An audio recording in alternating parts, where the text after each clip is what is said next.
جب ایک ایک رکن ادا کرتا ہے، مثال کے طور پر جو ہے وہ رمی کرتا ہے، شیطان کو کنکریاں مارتا ہے، ایک ایک کنکری پر فرمایا اللہ تبارک و تعالیٰ اس کے ہزاروں کی تعداد میں گناہوں کو معاف فرماتا ہے۔ اور جب میدان عرفات میں مسلمان اپنے اللہ سے معافی مانگتا ہے، رو رو کر گڑا کر، فرمایا اللہ تبارک و تعالیٰ اس مسلمان کی تمام تر زندگی کے گناہوں کو معاف فرماتا ہے، سوائے حقوق العباد کے۔ دیکھیے حج کے ارکان ادا کرتے ہوئے بھی حدیث مبارکہ میں بشارت موجود ہے۔ حضور علیہ السلام نے فرمایا جس نے اطمینان کے ساتھ حج کے ارکان ادا کیے، شرائط کا خیال رکھتے ہوئے، فرمایا اللہ تبارک و تعالیٰ اس کو گناہوں سے ایسے پاک صاف کر دیتی ہیں جیسے مسلمان معصوم بچہ ماں کے پیٹ سے ابھی پیدا ہوا۔ تمام تر گناہ سوائے حقوق العباد کے۔ یہ اس وقت بھی یاد رکھیے کہ مسلمان کے گناہ معاف نہیں۔ کسی کا حق کھایا، مثال کے طور پر مسلمان بندہ ہر سال حج کرتا ہے، بیٹوں کو جائیداد بانٹ دی، بیٹیوں کا حصہ نہیں دیا۔ اب یہ مسلمان بندہ کہتا ہے کہ ہر سال میں حج کرتا ہوں، ہر سال اپنے گناہ معاف کرواؤں گا، تو یاد رکھیے کہ حقوق اللہ کے متعلق تو معاف ہو جاتے ہیں، لیکن جو حقوق العباد کا متعلق ہے، بھائی نے اپنی بہن کا حق کھایا ہے جائیداد میں سے، ماں باپ کی وراثت میں سے، جائیداد میں سے، زمین میں سے، کسی چیز میں سے، باپ نے اپنی بیٹیوں کا حق کھا رکھا ہے، بیٹوں کو تو ادا کر دیا، بھائیوں نے آپس میں بانٹ لیا، بہن کا حق ادا نہیں کیا۔ یاد رکھو کہ لاکھ حج کرے اس کے یہ گناہ پھر بھی معاف نہیں۔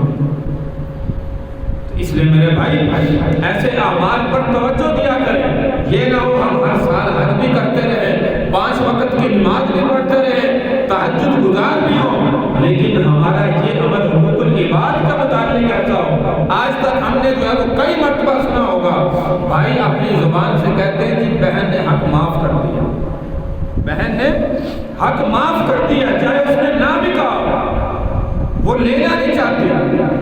کبھی آج تک زندگی میں ہم نے یہ بھی تاریخ میں سنا کہ بھائی نے کہا میں نے اپنا حق معاف کر کے میں نے اپنا حصہ اپنی بہن کو دیا۔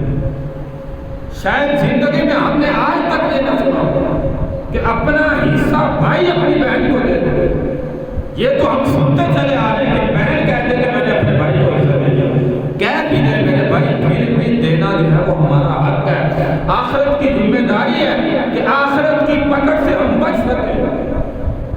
ہاں ادا کر دیں، وہ خوشی سے بعد میں جو ہے وہ معاف کر دے یا واپس آ کے دے دے، یہ الگ بات ہے، لیکن دینے سے پہلے بھائی کہے، باپ کہے کہ بیٹیاں دینا نہیں چاہتی، یا بہن اپنے منہ سے ایک دفعہ کہہ دے کہ واپس اپنے باپ کے گھر میں آنا چاہتی ہوں۔ یہ نہ ہو کہ بھائیوں سے حق لے لو تو بھائی داخل نہ ہونے دے، وہ شاید اس وجہ سے کہے، تو باپ کہتے ٹھیک ہے، بھائی کہتے ٹھیک ہے، وہ لینا نہیں چاہتی۔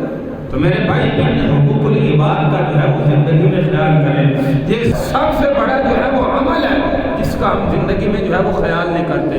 حقوق العباد کے متعلق کسی کی زمین غصب کی ہے، کسی کے پیسے کھائے، کسی کا حق کھایا، کسی پر زیادتی کی ہے، یاد رکھیے حج کریں گے سارے گناہ معاف ہو جائیں گے، لیکن یہ حقوق العباد کے متعلق معافی نہیں۔ اس لیے حج پر جانے سے پہلے اکثر ہم نے ماحول دیکھا ہے، سارے رشتہ داروں کے گھروں میں جا کر ہم ملتے ہیں، جی معاف کر دینا، جی اگر کوئی غلطی ہو تو معاف کر دینا۔ تو یہ میرے بھائی اپنی بیٹیاں اپنی بہنوں کے پاس بھی جا کر کہا کریں کہ معاف کر دیں، حق دینا اس کا حق ادا کریں، پھر معافی مانگیں۔ زبان سے صرف جو ہے وہ حق معاف نہیں ہوتا، اس لیے تمام تر معاملات کو درست کر کے، کیونکہ بندہ ایک نیک سفر پر جا رہا ہوتا ہے، تو نیک سفر پر جانے سے پہلے وہاں پہ گناہوں کی معافی کا ذریعہ ایک ایک قدم پر ہے، ایک ایک عمل پر ہے، ایک ایک قدم جو حج کے ارکان میں اٹھتا ہے، خدا کی قسم لاکھوں کی تعداد میں اللہ مسلمان کے گناہوں کو معاف کرتا ہے۔